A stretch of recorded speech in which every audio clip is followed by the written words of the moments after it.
아들 수연이는 내 보물이다. 수연이가 어떤 행동을 해도 난 무조건 수연이 편이다. 그런 수연이와 일이 있었다. 그 비밀스러운 이야기를 써리모에게만 살짝 공개해 보겠다. 좋아요.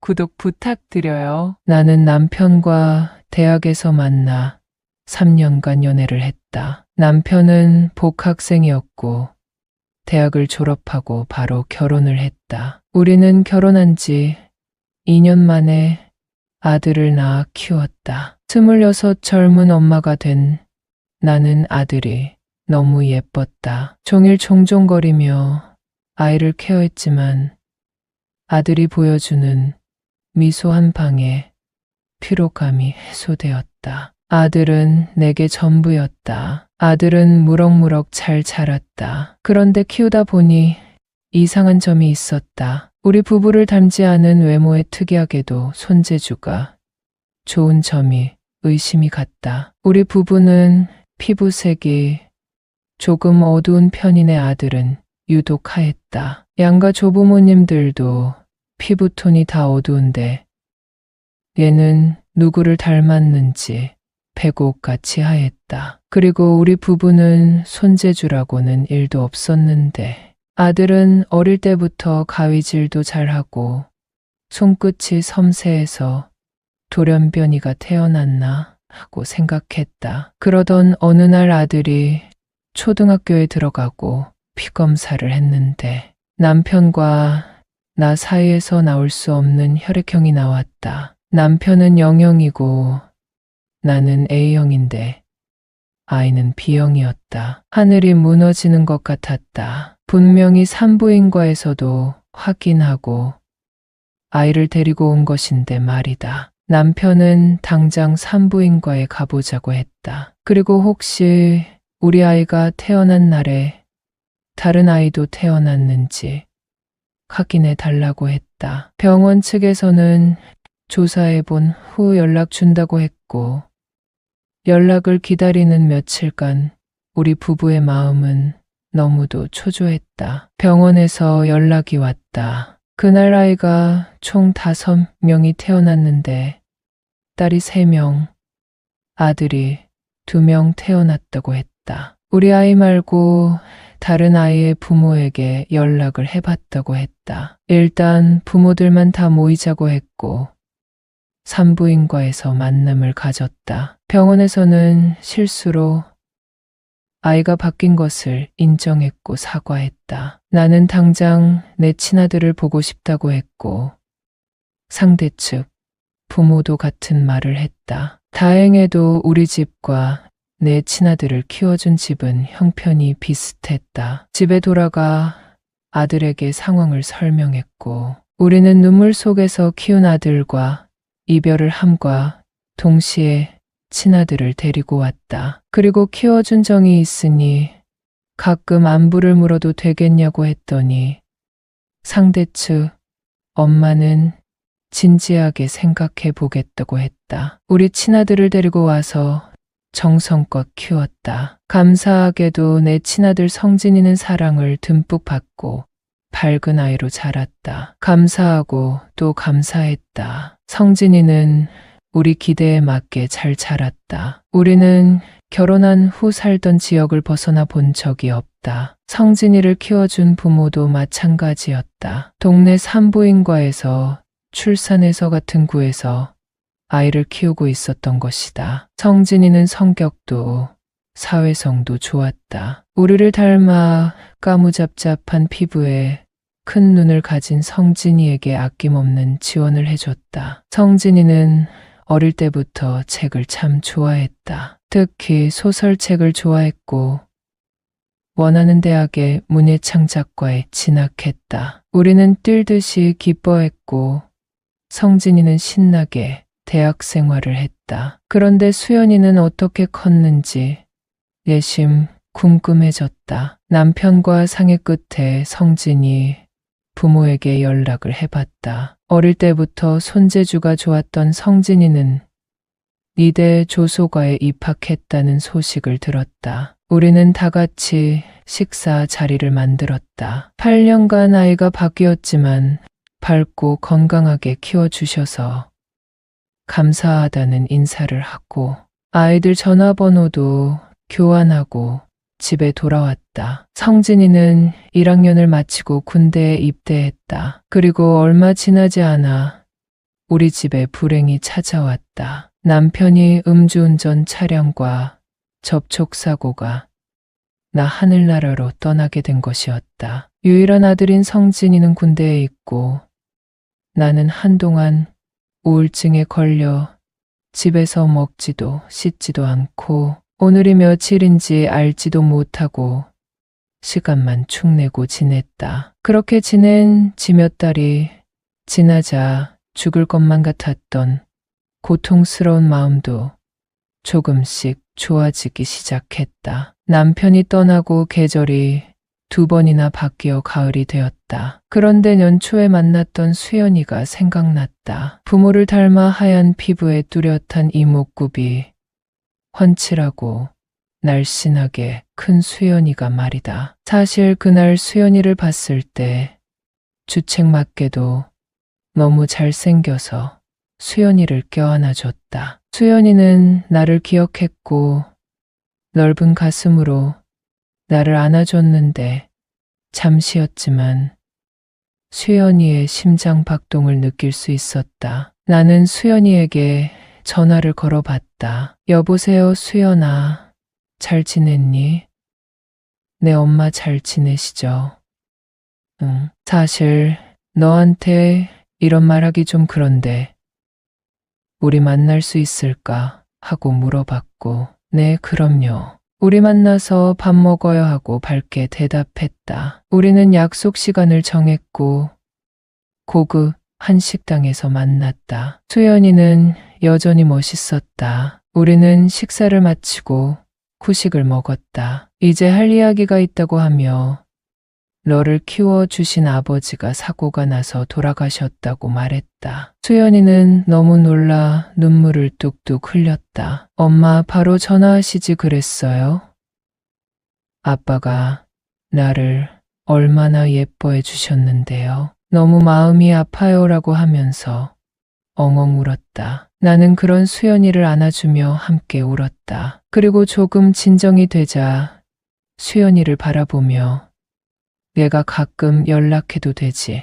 나 지금 혼자 사는데 너무 외로워하고 말했다. 수연이는 언제든 연락하라고 했고 아쉬움을 뒤로 하고 헤어졌다. 수연이는 당분간 군에 입대할 생각이 없다며 나를 안심시켰다. 나는 집에 돌아와 먼저 떠난 남편의 영정 사진을 쓰다듬으며 수연이와 만나고 왔다며 소리내서 울었다. 그날따라 남편이 왜 그렇게 보고 싶었는지 모른다. 나는 점점 활기를 되찾았다. 그 이유는 수연이와 가끔 연락을 주고받았기 때문이다. 26살의 엄마가 된 나는 40대 중반인 나이에도 30대 같다는 칭찬을 듣곤 한다. 건강해 보이는 피부색과 55 사이즈를 입는 마른 몸매가 내 자랑이라면 자랑거리이다. 수연이는 키워준 아빠를 잃은 슬픔을 같이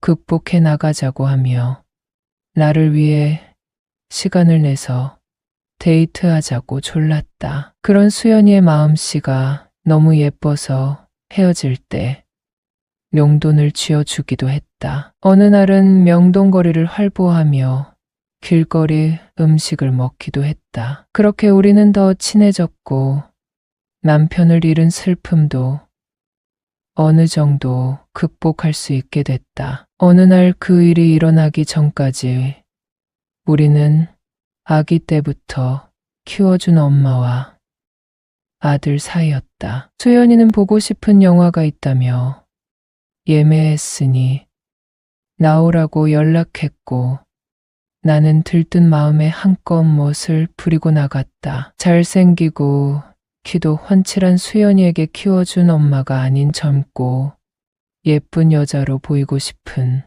마음 때문이었다. 수연이는 팝콘과 음료를 들고 밝게 웃고 있었다. 오랜만에 액션 영화를 봤다. 중간에 무서운 장면이 있을 때 수연이의 어깨에 기대기도 했다. 그리고 긴장되는 장면에서는 수연이의 손을 잡기도 했다. 영화를 보면서 수연이는 참 따뜻한 남자라는 것을 느꼈다. 우리는 손을 마주 잡고 끝까지 영화를 봤다. 영화를 다 보고 난 뒤 오랜만에 스트레스 풀었다고 하면서 맥주 한 잔 마시러 가자고 했다. 수연이는 지금 만나는 여자가 있는데 둘 다 연애를 처음 하는지라 무척 서투르다고 했다. 그런데 여자친구가 자꾸 여행을 가자고 한다는데 그 뜻이 무엇이냐고 물어보는 것이었다. 아무리 순진해도 그렇지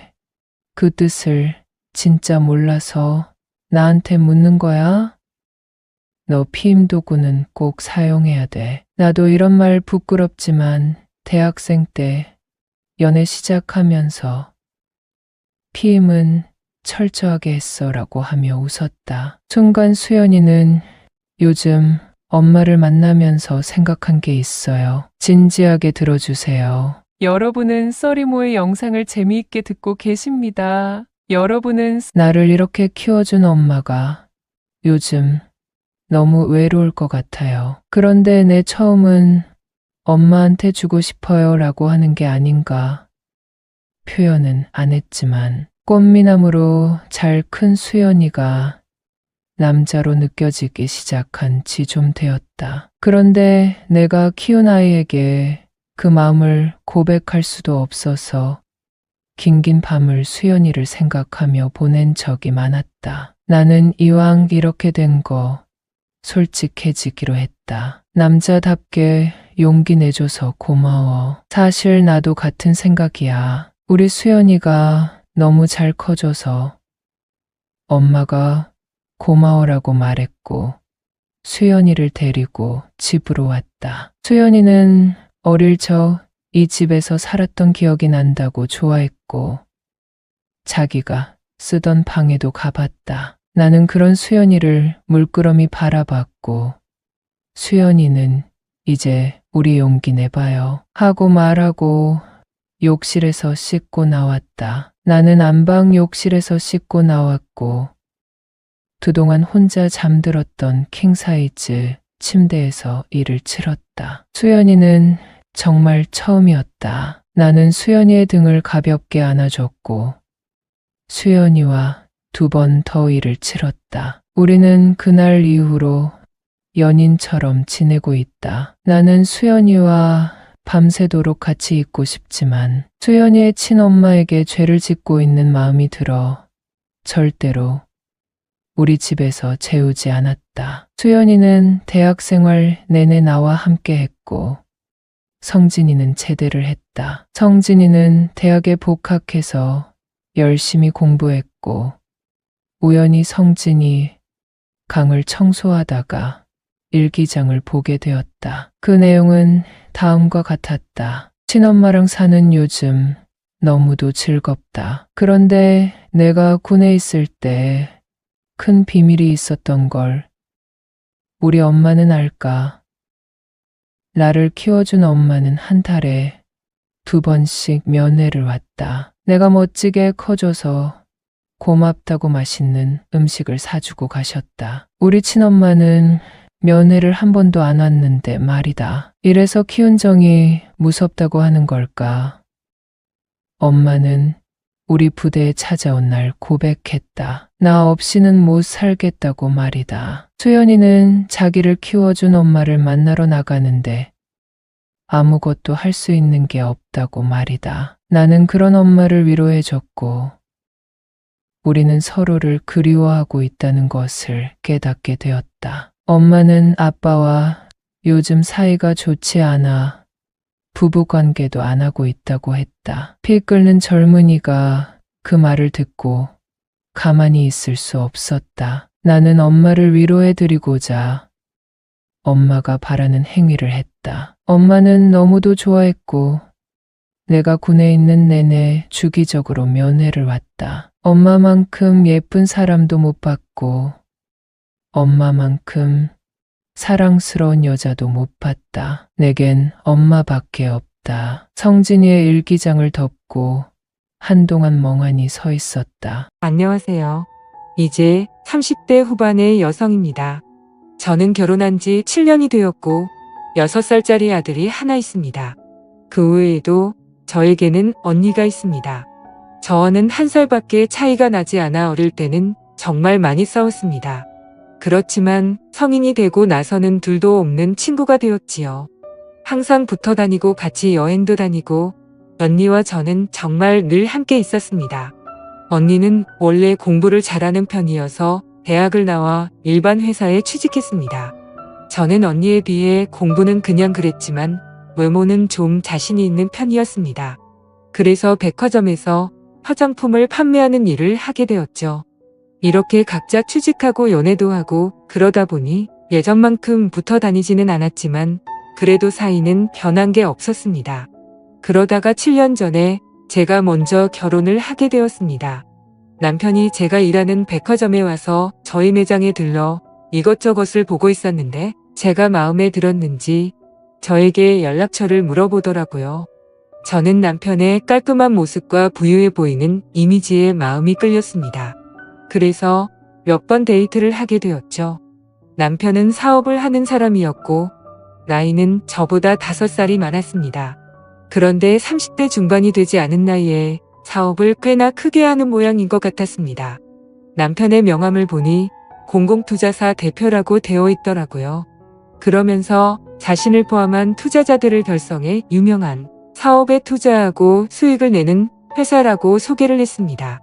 저는 솔직히 잘 모르는 분야여서 그냥 그런가 보다 하고 넘어갔죠.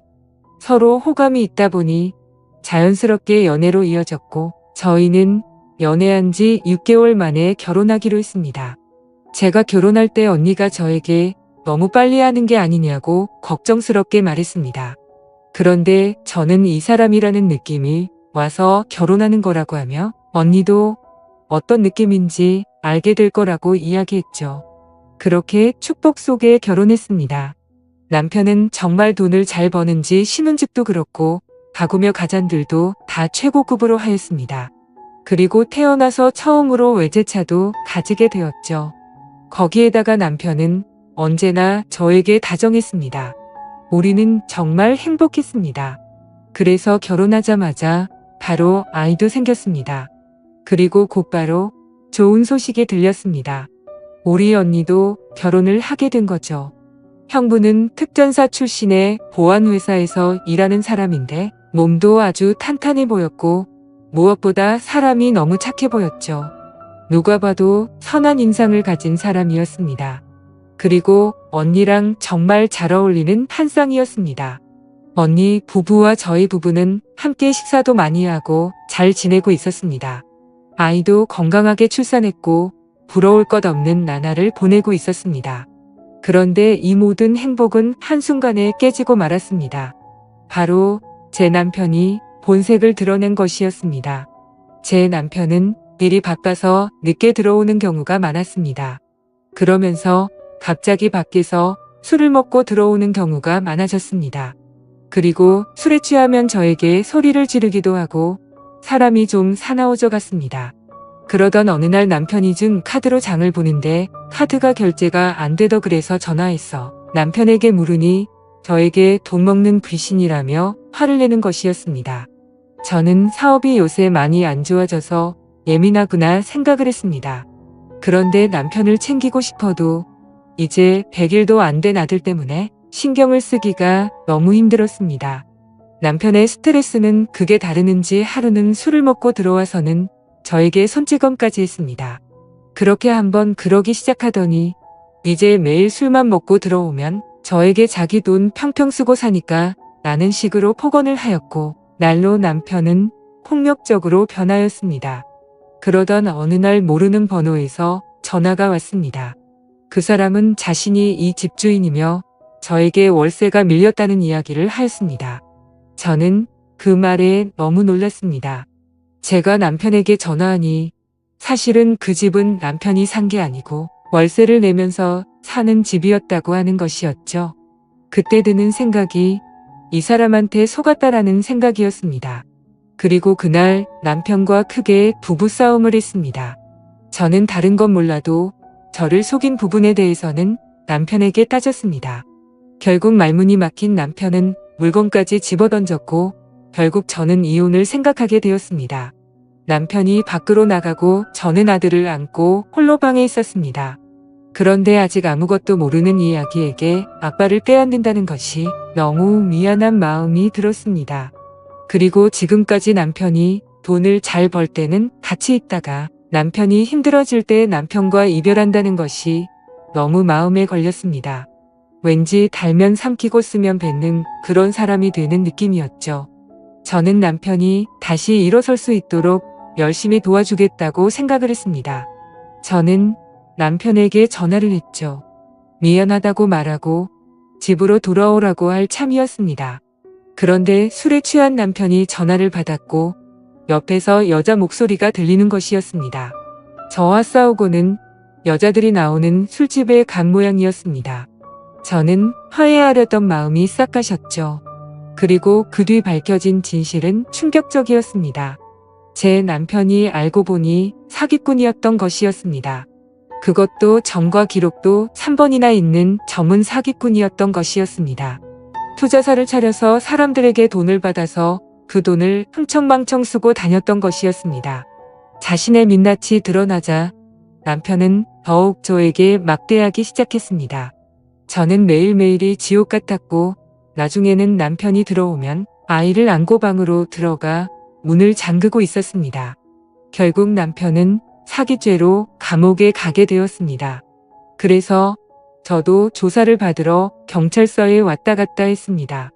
다행히 저는 아무것도 모른 채로 결혼한 것이 입증이 되어서 별일 없었습니다. 그리고 경찰 쪽에서 저에게 사기 결혼 당한 것이니 고소를 할 수도 있다고 하였죠. 저는 많은 고민을 했지만 일단 아이 때문에 이혼하는 것은 보류하기로 했습니다. 그렇게 남편은 감옥에 갔고 저는 빈털터리 신세가 되었습니다. 이때 저에게 큰 힘이 되어준 사람이 바로 형부와 언니였습니다. 형부와 언니는 오갈 데 없는 저를 거두어 주었습니다. 그래서 저는 잠시 형부와 언니의 집에 살게 되었습니다. 형부와 언니의 집에 남는 방이 하나 있어서 그 방에 저와 아들이 살게 되었죠. 처음에는 좀 불편한 것도 있었습니다. 특히 형부와는 어색하고 불편했습니다. 하루는 집에 아무도 없어서 아이를 재우고는 샤워를 했었습니다. 샤워를 끝마치고 콧노래를 흐느거리며 수건으로 몸을 가리고 거실로 나오는데 식탁에 있는 형부와 눈이 딱 마주친 겁니다. 형부도 더웠는지 셔츠를 좀 풀어 헤치고 있었습니다. 저는 너무 놀라서 소리를 질렀고 형부도 놀라서 마시던 물컵을 떨어뜨렸습니다. 그리고 이런 소란 때문에 대아들도 잠에서 깨고 저는 놀라서 허둥지둥 방에 들어와 아이를 달래서 일단 다시 재웠습니다. 그리고 거실로 나가니 형부가 앉아 있었습니다. 형부는 무슨 일이냐고 저에게 말했습니다. 아니, 일하다가 날이 너무 더워서 말이야. 잠깐 들러서 셔츠만 갈아입는다고 왔는데 저는 헛기침하는 형부에게 말했습니다. 아니에요. 저 괜찮아요. 형부도 많이 놀랐죠. 아니야. 너무 신경 쓰지 마. 그럼 난 다시 일하러 갈게. 형부는 그렇게 말하고 다시 집을 나섰습니다. 저는 제가 괜히 잘 살고 있던 형부와 언니에게 폐를 끼치고 있는 건 아닌가 하는 생각이 들었습니다. 너무 미안했죠. 하지만 그렇다고 당장 갈 데가 있는 것도 아니고 답답했습니다.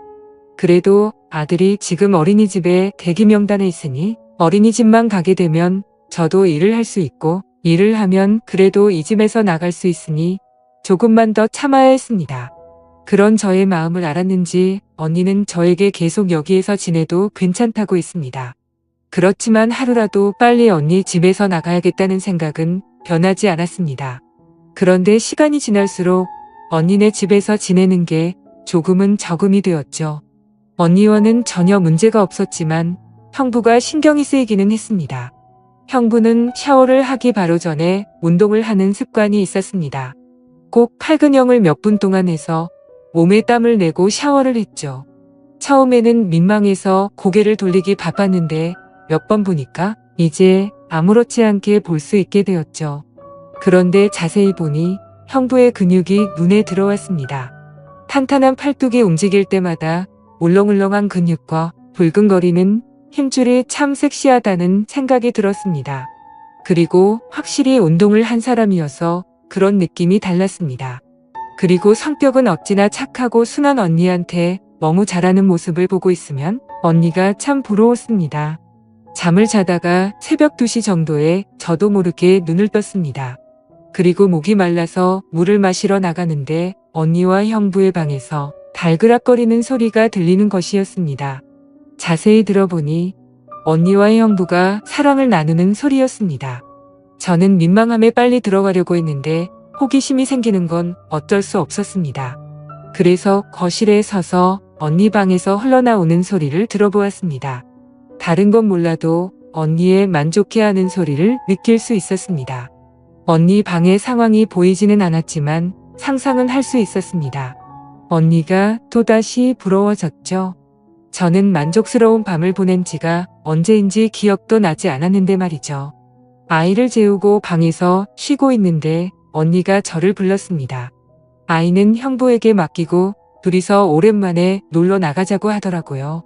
저는 알겠다고 하고 그냥 추리닝에 모자를 쓰고 나가려고 하는데 언니가 최대한 예쁘게 하고 나가자는 겁니다.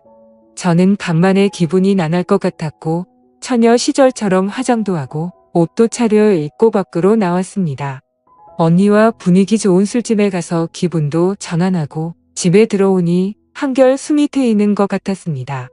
그 뒤로도 언니는 형부의 배려에 저와 같이 오붓한 시간을 가지려고 노력해 주었지만 아이가 있어서 그것도 쉽지는 않았습니다. 가뜩이나 얹어 살고 있는데 어떻게 염치 없이 형부한테 아이를 돌봐달라고 계속 부탁을 하겠어요. 그리고 저는 더 이상 형부와 언니의 집에 머물면 안 되겠다는 생각도 들었습니다. 그래서 취직을 위해 학원에 등록해서 자격증을 파려고 공부를 시작했습니다. 언니가 퇴근을 하면 아이를 맡기고 제가 학원에 다녔는 것이었죠. 결국 저는 자격증을 따게 되었고 아이도 어린이집에 보낼 수 있게 되어서 저는 어린이집 근처의 회사를 알아보았습니다. 저는 작은 회사에 취직을 하게 되었고 작고 오래된 다세대 주택이었지만 독립을 하게 되었습니다. 형부가 저의 이사를 도와주면서 집 앞에 골목이 너무 해져서 위험해 보인다고 말하며 너무 밤늦게 돌아다니지 말라고 충고도 해주었습니다. 저의 독립을 축하하기 위해서 형부와 언니는 다 같이 1박 2일로 여행을 가자고 제안을 했습니다. 가까운 바닷가에 펜션을 잡고서는 언니와 형부 저와 제 아이까지 총 4명이 함께 시간을 보냈습니다. 한참 분위기가 달아올라야 하는 시점에 저는 아이를 재우러 방에 들어갔습니다. 아이를 재우고 나서 거실로 나오니 다들 술에 많이 취해 있었습니다. 그렇게 술자리가 한두 시간 이어졌고 언니는 이미 취해서 잠이 들었고 형부도 취한 것처럼 보였습니다. 형부는 정신을 좀 차리겠다고 밖으로 나간다고 하였고 언니는 피곤해서 먼저 쉬겠다고 하면서 방으로 들어갔습니다. 형부가 저에게 같이 산책이나 하자고 하길래 저는 형부와 밖으로 나갔습니다. 펜션 주변을 걸으며 형부와 이런저런 이야기를 했습니다. 형부는 산책을 하다가 저에게 조심스럽게 물었습니다. 처제는 앞으로 어떻게 할 생각이야? 취직도 했으니 이제 자리를 잡아야죠. 그거 말고 내 아빠하고는 어쩔 셈이야? 그렇지 않아도 생각이 많이 있고 있는데요. 쉽게 답이 안 나오네요. 형부 같은 남자가 나타나면 결정하기 쉬울 텐데요. 그렇죠. 저와 형부는 기분 좋게 웃었습니다.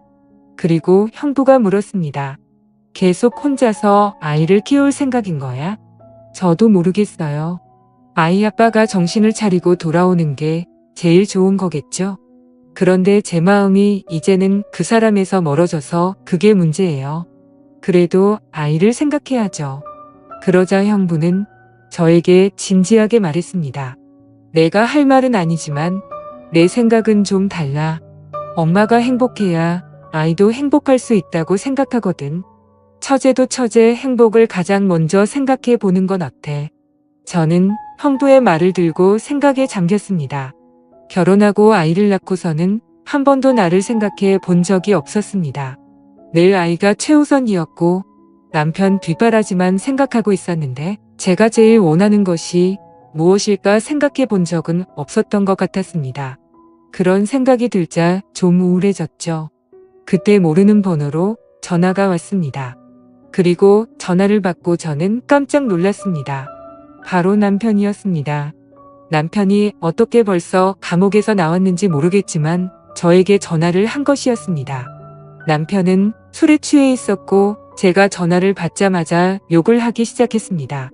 남편의 욕설을 듣자 예전에 남편에게서 맞았던 기억들이 떠올라 무서워졌습니다. 제가 무서움에 벌벌 떨자 형부는 저에게 괜찮다며 걱정을 해주었습니다. 형부의 목소리가 전화 너머로 들어가자 남편은 벌써부터 다른 남자를 만나고 다니냐며 화를 내기 시작했습니다. 저는 형부라고 이야기를 했지만 남편은 막무가내였습니다. 저는 그동안 잊고 살았던 악몽이 다시 시작되는 것 같았습니다. 제가 동요하는 것 같자 형부는 저에게서 전화를 빼앗아 전화를 끊었습니다.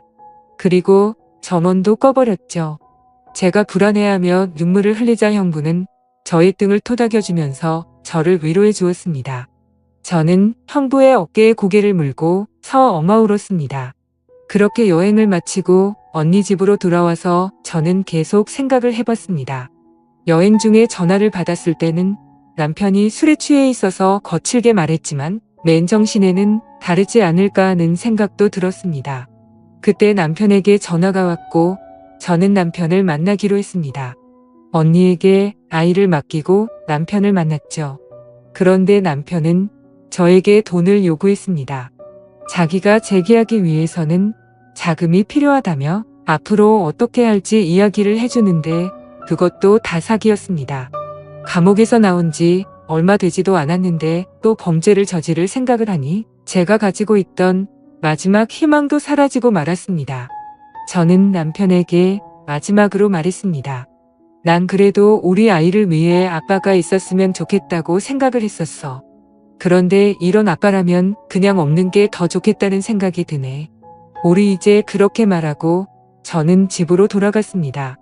이제 남편에 대한 기대를 접자 마음이 오히려 홀가분해졌습니다. 며칠이 지나고 회사에서 야근을 해야 하는 상황이라 언니에게 아이를 부탁하고 야근을 했습니다. 그래서 밤늦게 집에 돌아오게 되었는데 저 멀리서는 안 찍은 실루엣이 하나 보였습니다. 바로 형부였죠. 그런데 형부의 모습이 좀 이상했습니다. 느낌이 평소와는 좀 달랐습니다. 저와 걸으면서 계속 주변을 보고 제 옆에서 바짝 붙어 있는 느낌이었습니다. 그리고 어느덧 형부가 조심하라고 했던 그 골목이었죠. 저는 이상한 느낌에 형부에게 물었습니다. 오늘 좀 이상한 것 같아요. 그러자 그 순간 그 어두운 골목에서 형부가 갑자기 제 손을 잡더니 저를 어느 한 주차장으로 끌고 들어가는 것이었습니다. 그리고 벽에 저를 밀어붙였습니다. 저는 너무 놀라서 소리를 지르려고 하자 형부는 저의 입을 막으며 갑자기 꽉 끌어안았습니다. 그리고 저에게 속삭였습니다. 처제 조금만 조용히 해줘. 그러더니 주변을 계속 살피는 것이었습니다. 그때 골목에 어떤 건장한 남자들과 남편의 모습이 보였습니다. 그리고 그 사람들이 사라지는 것을 끝까지 지켜보더니 저의 입을 막았던 손을 풀어주었습니다. 그리고 저와 함께 집으로 돌아왔습니다. 집에는 언니가 아이와 함께 있었습니다. 알고 보니 언니가 아이를 어린이집에서 데리고 집으로 오는 길에 제 남편을 보게 된 것이었죠. 그리고 남편 주변에 험상궂게 생긴 남자들을 보고 무언가 안 좋은 느낌이 들어 형부에게 연락을 했다고 합니다. 형부는 저희 집 근처에서 저를 기다리는 남편과 무리들을 보게 되었고 멀리까지 저를 마중 나온 것이었습니다. 형부는 남편과 무리들이 하는 이야기를 들었는데 남편이 그 사람들에게 빚을 줘서 저에게 돈을 뜯으러 온 거라고 하였습니다. 저는 너무 슬펐습니다. 그래도 제가 한때 사랑했던 사람이었는데 이렇게까지 망가지고 저에게 실망을 주는 건지 제 인생이 서글퍼지기 시작했습니다. 그날 이후로 저는 다시 당분간 형부 집에서 지내기로 하였습니다. 그리고 형부는 매일 밤 저를 마중 나와주었고 언니도 어린이집에서 매일 아이를 데리고 와주었습니다. 그리고 저는 경찰에 신고하였고 결국 남편은 접근금지 명령을 받았습니다. 그 뒤 들리는 소리에 의하면 남편은 다시 사기를 치다가 걸려서 감옥에 다시 들어갔다고 하였습니다. 이번에는 죄질이 안 좋아서 좀 오래 감옥에 있어야 한다고 하였습니다. 저는 다시 집으로 돌아왔고 언니와 형부는 한동안은 저와 아이를 함께 돌봐주었습니다. 그리고 저는 다른 지역으로 집을 옮겼습니다. 이 과정에서도 언니와 형부는 경제적으로도 심적으로도 많은 도움을 주었습니다. 저는 늘 형부와 언니에게 고마운 마음을 가지고 있습니다. 나중에 상황이 나아지면 꼭 보답하고 싶은 생각입니다. 또한 언니와 형부의 보살핌과 도움으로 이혼을 준비하고 있고 이제 저는 아이와 함께 안정된 삶을 살고 있습니다. 감사합니다.